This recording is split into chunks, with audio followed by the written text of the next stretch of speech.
qu'est-ce qu'il en est? Donc aujourd'hui, il y a l'ensemble de nos magasins en propre qui collectent, où vous pouvez revenir avec vos produits petits bateaux et il y aura un tri qui sera fait et on peut vous les reprendre. On a commencé à 2 corners de revente. Aujourd'hui, on en a 32. On a eu une vraie accélération cette année avec 19 nouveaux corners qui ont ouvert. Vous avez une image ici, de l'un de nos corners parisiens.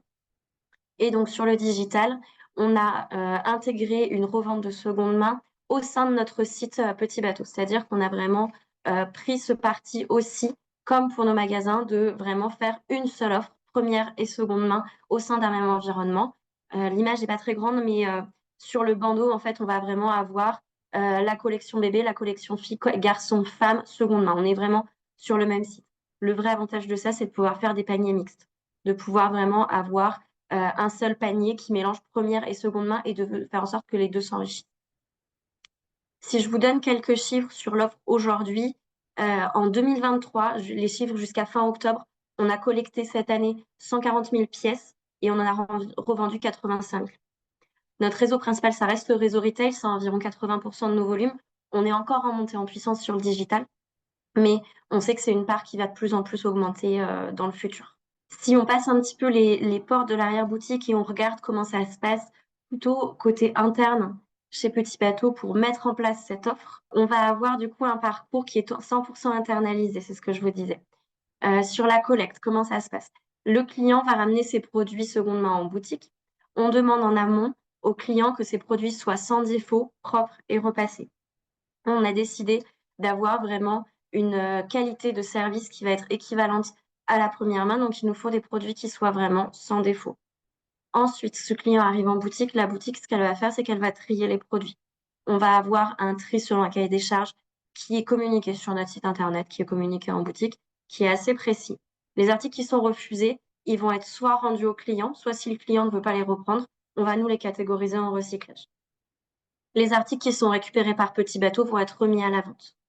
En échange, qu'est-ce que va avoir le client? Immédiatement, dès que les produits sont validés par Petit Bateau lors de ce tri, le client va récupérer un bon d'achat. Donc, on n'est pas sur un modèle de dépôt-vente, on est sur un modèle d'achat de stock en ferme. Donc, on a une grille de prix qui est fixe et qui est publique, qui est aussi présente sur notre site internet, qui est présente en boutique, qui détermine voilà, cette grille de prix. Donc, suivant les articles repris, on va pouvoir donner des bons d'achat aux clients qui vont être des bons d'achat omnicanaux qu'on va pouvoir dépenser et sur Internet et en boutique sur les articles de première et seconde main. Le but, c'est vraiment de se dire qu'on est sur une même offre, encore une fois, première ou seconde main. Ça nous permet de tout avoir. Ces bons d'achat vont aussi nous permettre d'acheter des produits qui vont être soldés, de gagner des points de fidélité, etc. Sur comment ça se passe côté Petit Bateau. On a récupéré les produits. Il y a deux flux de revente.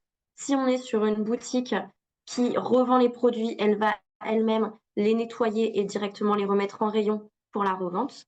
Si on est sur une boutique qui ne revend pas, ils vont être renvoyés dans notre entrepôt qui va revalider la qualité, les nettoyer, les mettre en ligne sur le site petitbateau.fr. Ce qui nous a permis de faire tout ça, cette gestion internalisée, ça va être le fait que chez Petit Bateau, on a sur la première main déjà tout un process internalisé. On a nos propres entrepôts, on a notre propre usine, même si là on ne l'utilise pas sur la seconde main, mais on peut bénéficier de tout un modèle qui existait déjà, toute une chaîne de production et une chaîne d'acheminement qui existait déjà et sur laquelle on a pu capitaliser. Donc le lien entre nos boutiques et notre entrepôt. Au-delà en fait de l'offre, ce qui était intéressant, je trouvais aujourd'hui, c'était de vous partager différents challenges. Alors il y en a beaucoup, hein. La seconde main, c'est un sujet qui est nouveau, qui est nouveau dans le textile, sur lequel on a une législation qui est en cours de construction. Mais il y en avait trois principaux que je voulais vous partager aujourd'hui. Le premier, c'est le sujet du stock. Le stock, c'est vraiment le cœur de l'offre de la seconde main.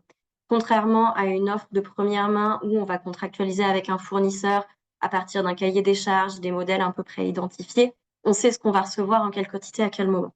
Sur la seconde main, on ne sait pas. Sur la seconde main, il faut qu'on arrive à rassembler un stock et le rassembler en continu. Avoir vraiment tout au long des mois un stock qui va être à peu près stable et qui va nous permettre d'alimenter cette revente.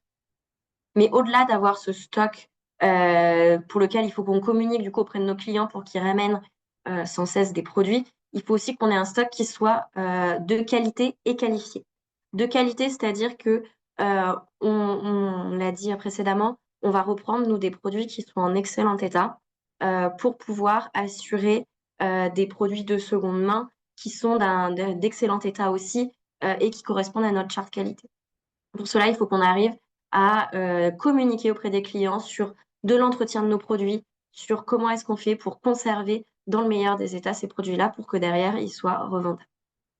Et enfin, le dernier point sur le stock qui est vraiment clé, c'est d'avoir, un stock, en tout cas à la revente, qui soit de saison. Or, le stock qu'on va récupérer en collecte est toujours décalé. On va, aujourd'hui, si vous videz vos armoires, vous n'allez pas venir chez Petit Bateau nous ramener des doudounes. Vous allez venir nous ramener, des robes, des mariages de cet été, peut-être, des cirés de début, de mi-saison. Mais on va pas avoir des grosses pièces d'hiver. Or, ce qu'on vend aujourd'hui, ça va être principalement ça. Donc là, c'est un vrai sujet qu'on est encore en train d'adresser, nous, en interne. On a pris le parti de pas, avoir une collecte par saison. Donc on accepte tout type de stock en collecte, et aujourd'hui, c'est en interne, via notre entrepôt, via nos réserves, qu'on arrive à faire le tampon et à garder, en fait, en stock toute une saison qui ne sera remise en rayon que, la saison d'après. Mais ça, c'est un vrai challenge sur lequel on continue, nous, de travailler. Le deuxième gros challenge, c'est déterminer le bon modèle de